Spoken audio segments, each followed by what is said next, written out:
दक्ष news, सामान्यांच्या हक्कासाठी नेहमी दक्ष।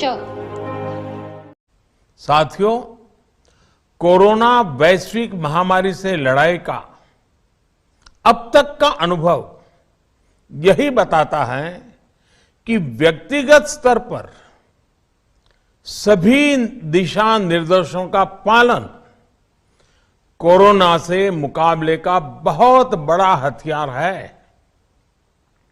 और दूसरा हथियार है वैक्सीनेशन।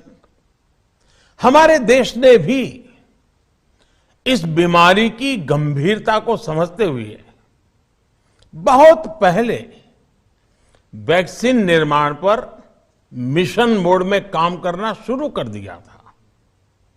वैक्सीन पर रिसर्च के साथ साथ ही approval processes, supply chain, distribution, training, IT support system, certification पर भी हमने निरंतर काम किया।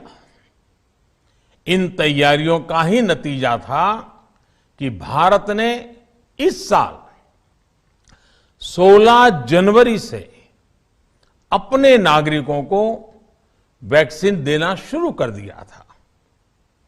ये देश के सभी नागरिकों का सामूहिक प्रयास और सामूहिक इच्छा शक्ति है कि आज भारत 141 करोड़ वैक्सीन डोज के अभूतपूर्व और बहुत मुश्किल लक्ष्य को पार कर चुका है।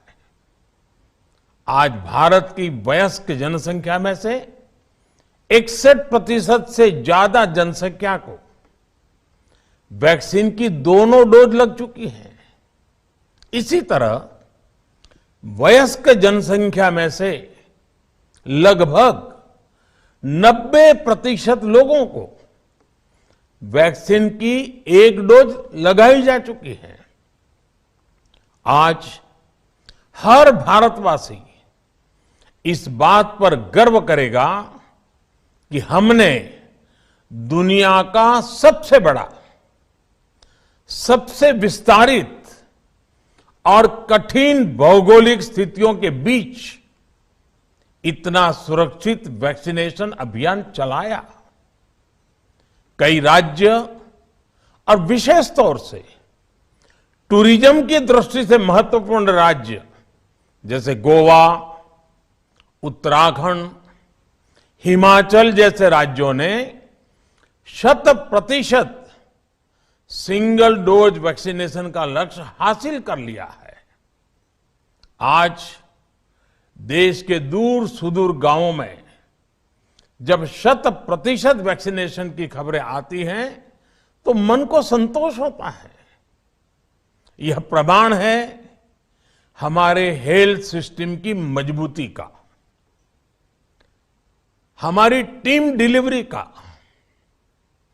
हमारे हेल्थ केयर वर्कर्स के डेडिकेशन और कमिटमेंट का, और देश के सामान्य मानवी के अनुशासन और विज्ञान में उनके विश्वास का।